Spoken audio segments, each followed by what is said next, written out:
Hello guys, ah, kembali lagi bersama saya Bang Adi. Jadi kali ini kita akan eh, apa namanya ya, menunjukkan atau memberitahu tutorial ya, biasanya orang bilang membuat ini tutorial membuat kue bolu kampung. Nah, yang biasanya saya antar itu. Nah, biasanya saya mengurir, mengantarkan ke alamat-alamat kuenya itu. Nah, inilah kuenya yang akan kita buat. Jadi guys, mula-mula ini open ya. Tuh. Ini opennya, apinya atas bawah ya guys. Opennya menggunakan gas.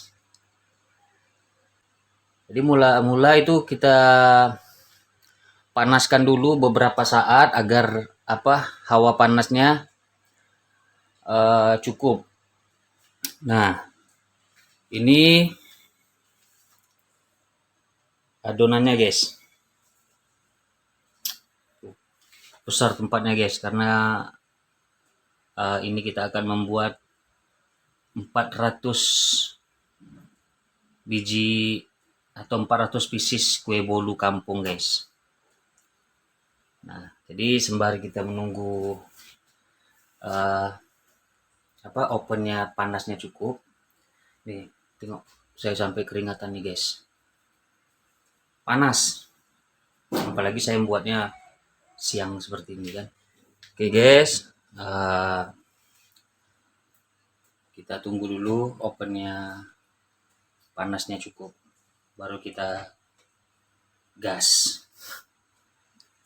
Jangan lupa subscribe dulu channel ini, like, bila perlu komen, bila perlu lagi share, seandainya itu pun kalau guys semua mau.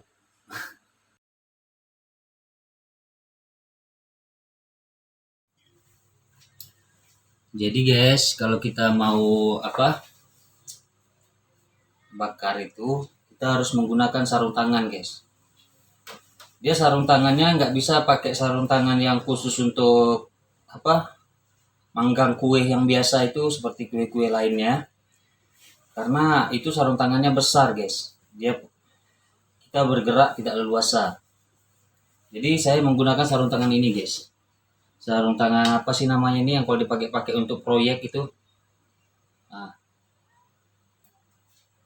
jadi kita pakai itu 1, 2, 3 sampai menggunakan 4 lapis ya guys.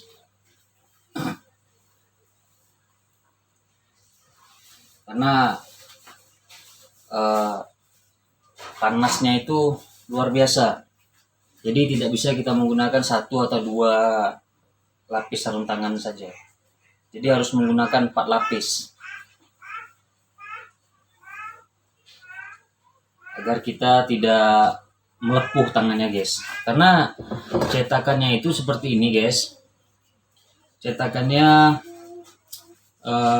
dari bahan kuningan nih ya guys, biar lebih sempurna hasilnya. Kita harus menggunakan cetakan dari bahan kuningan.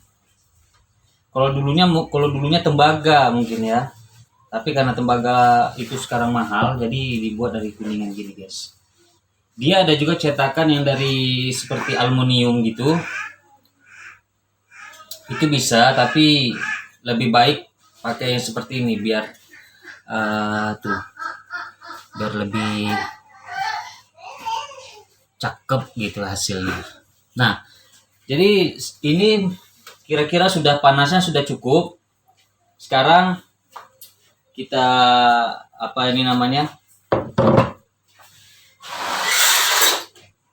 kita cek dulu suhunya guys. Panasnya udah cukup. Sekarang kita masukin cetakannya. Kita panasin dulu. kurang lebih berapa sekian masa lah, sekian waktu, sekian saat gitu. Sebentar saja guys, jangan terlalu lama. Nanti kalau terlalu lama dia terlalu panas cetakannya ini, nanti dia hasilnya akan ini gosong. Nah, kita masukkan seperti itu guys. Biasanya saya menggunakan 5 atau 6 cetakan guys. Satu cetakan itu ada 12 apa sih namanya, 12 lubang. Jadi hasilnya satu cetakan itu 12 pieces bolu kampungnya ya guys, atau orang sebut bolu cermai. Nah, ini hasilnya kalau kita menggunakan cetakan yang seperti ini, itu hasilnya lebih besar karena dia lebih lubangnya itu lebih dalam. Kalau yang aluminium itu biasanya dia lebih datar gitu guys, jadi hasilnya lebih kecil. Oke, kita sembari kita menunggu sampai panasnya cukup, kita isi dulu guys. Nih pakai ini centongnya ini. Kita menggunakan centong ini, terus ini ya. Satu lagi sendok untuk mengambil bahannya, satu lagi sendok untuk khusus mencungkil ya guys. Cari yang runcing seperti ini ujungnya, biar gampang untuk mencongkel dari cetakannya nanti kalau sudah jadi. Jadi kita isi dulu guys.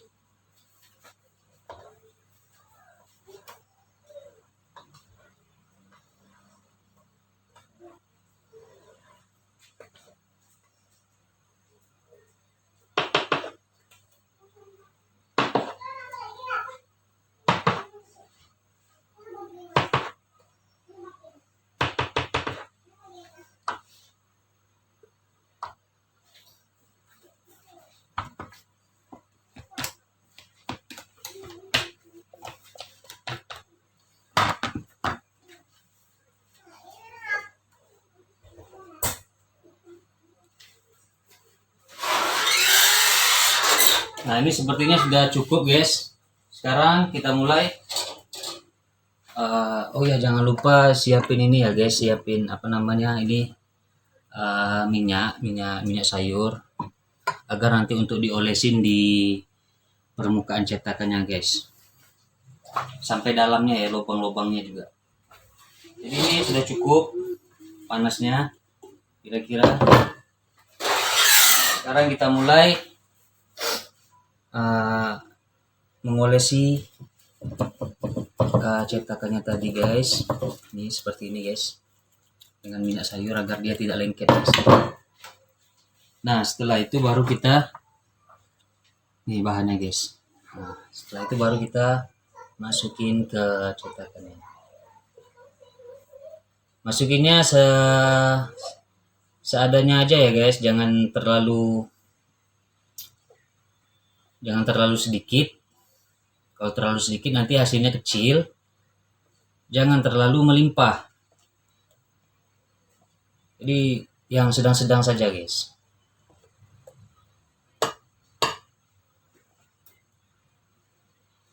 Kalau melimpah dia nanti hasilnya tidak bagus, tidak rapi, dan dia akan lengket-lengket dari satu dengan yang satunya guys.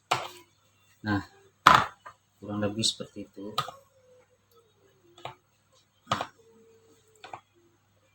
Kalau ada lebih kita boleh setel lagi menggunakan ini tadi.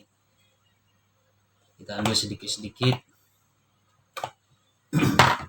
Nah, baru kita masukin guys.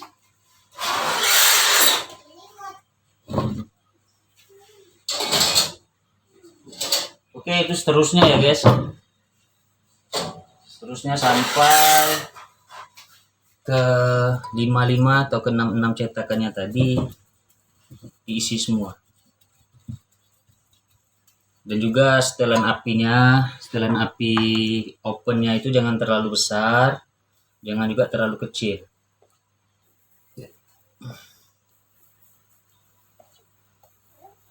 Karena kalau terlalu besar dia akan gosong, kalau terlalu kecil dia akan putih pucat guys. Tidak ngembang, dia tidak jadi dia, dan rasanya pun pasti kurang manis.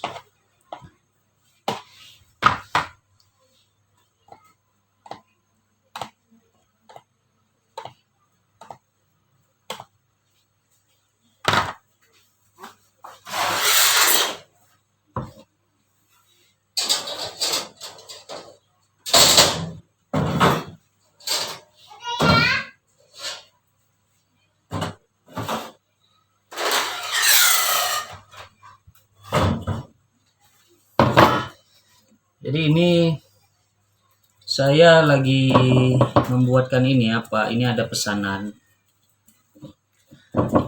dari customer. Itu pesanannya 350 pieces guys. 350 pieces itu ada 3 orang. Yang satunya itu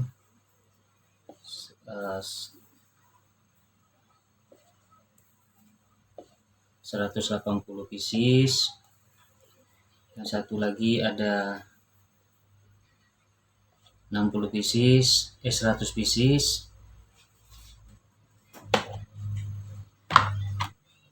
Yang satu lagi 100 pieces. Jadi berapa itu guys?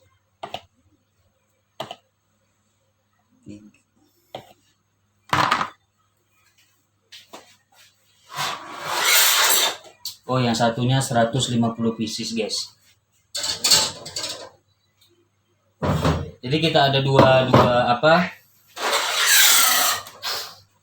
pack. Satunya pack yang isi 100 pieces, yang satu lagi packnya 100 atau packingannya 50. Jadi ada yang 100, ada yang 50.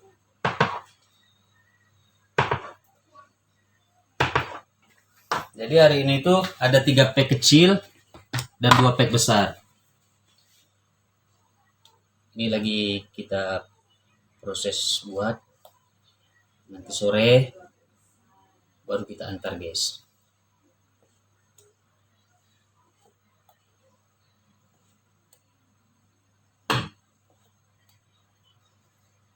Jadi buat mungkin ada sebagian yang masih belum atau masih awam, belum tahu dengan bolu kampung ini guys.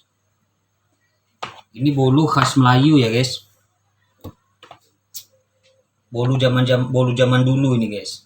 Jadi sebelum adanya bolu-bolu atau kue-kue masa kini itu, inilah bolu orang zaman dulu guys. Kue orang zaman dulu. Dan dulu masaknya tidak seperti ini guys. Ini sudah modern. Ini sudah menggunakan oven yang didesain khusus, sudah menggunakan gas. Kalau zaman dulu itu guys, itu orang tua saya, emak saya, itu menggunakan kompor hok itu guys. Kompor hok, hok ya, yang dari minyak tanah itu guys, bahan bakarnya. Nah itu satu kompor itu hanya bisa dipakai untuk satu cetakan yang ini guys. Cetakan kuenya ini. Jadi waktu itu mak saya sampai 10 kompor hok itu guys. 10 kompor minyak tanah itu. Jadi dia punya 10 cetakan, jadi harus 10 kompor gitu. Biar sekali jadi gitu kan.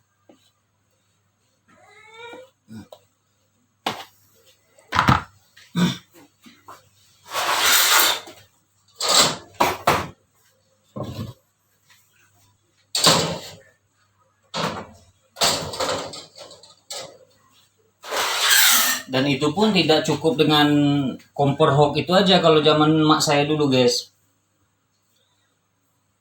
Di kompor di bawahnya, terus kan Di atasnya didesain seperti ada kayak tutup kaleng gitu, dibuat dari bahan kaleng.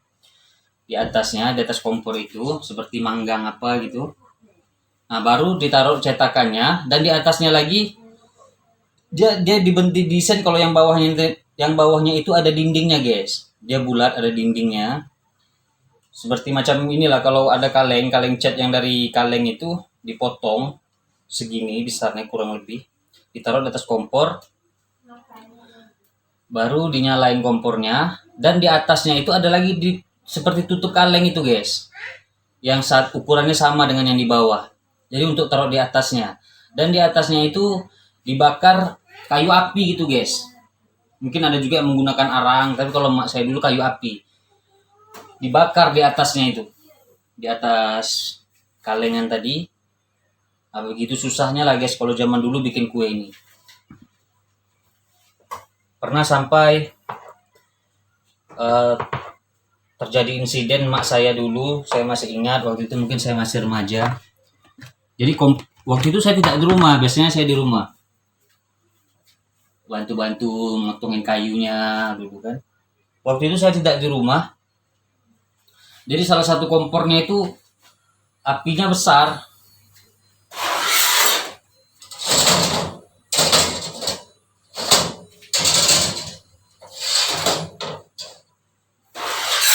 Semacam mau meletus gitu, guys. Mau meleduk gitu. Jadi mak saya panik. Akhirnya dia ambil kompor itu, dia buang ke halaman belakang rumah itu. Belakang halaman rumah itu kosong, guys, tanah kosong. Dia buang ke situ. Mungkin karena perempuan panik kan, jadi akhirnya kebakar tangan mak saya ini. Kalau nggak salah, kalau nggak kanan kiri itu kena sama apinya gitu. Karena di atasnya itu api, guys, kan, kayu api tadi dibakar gitu. Jadi begitulah susahnya zaman dulu bikin kue ini, guys. Mungkin zaman dulunya lagi lebih susah lagi. Zaman dulunya lagi kan belum ada kompor hob. Jadi menggunakan tungku gitu. Dari tungku yang didesain dari tanah liat itu. Tungku.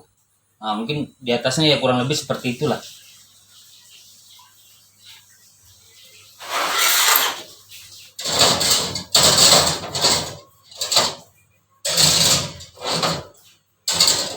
Kalau sekarang sudah gampang, guys.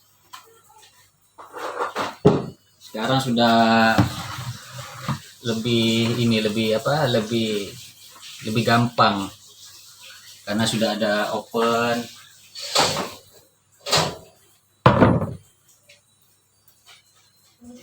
sudah ada gas, jadi tidak pakai tenaga lagi untuk motongin kayunya, guys.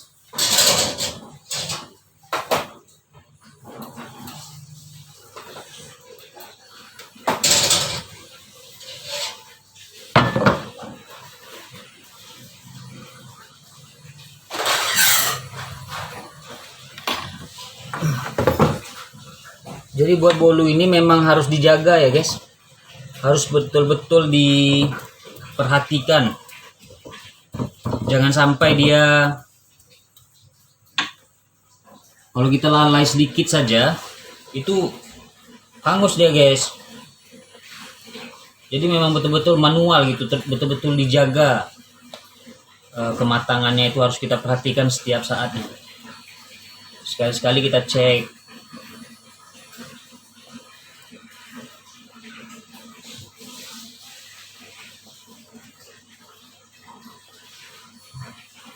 Nah, ini sudah ada yang masak tadi, guys. Satu cetakan sudah ada yang mulai matang, guys.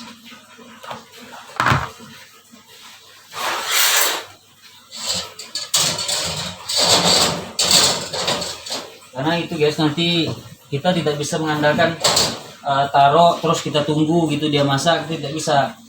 Kita putar-putar seperti ini tadi, guys. Ini kan dia akan masak dulu bagian sebelah dalamnya, jadi begini tadi dia posisinya. Jadi kita putar agar dia masaknya merata, guys. Jadi warnanya pun cantik tuh seperti ini, guys. Tuh kan cantik banget kan. Tuh. Nah.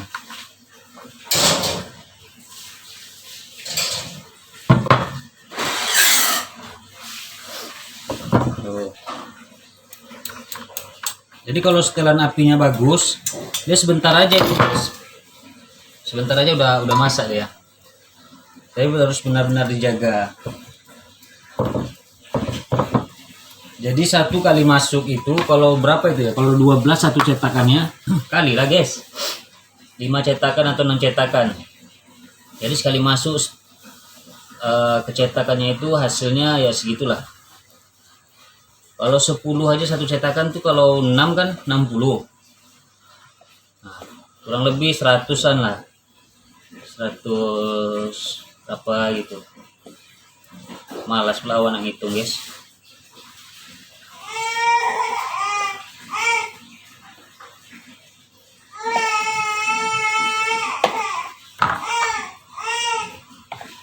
Nah ini udah ada cukup banyak juga yang sudah matang.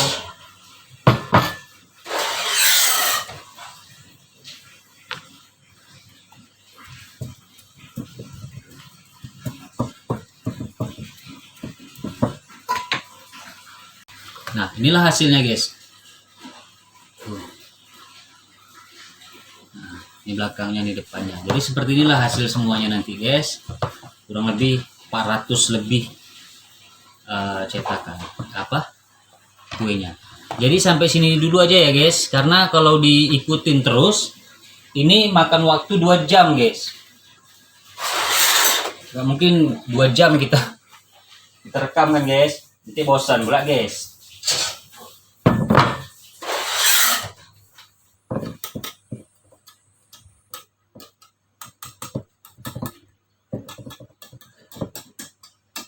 Nah ini guys. Jadi sampai sini dulu ya guys. Jangan lupa subscribe, like dan komen. Dan semoga saja guys semua terhibur. Oke guys, sampai jumpa di video-video saya yang selanjutnya.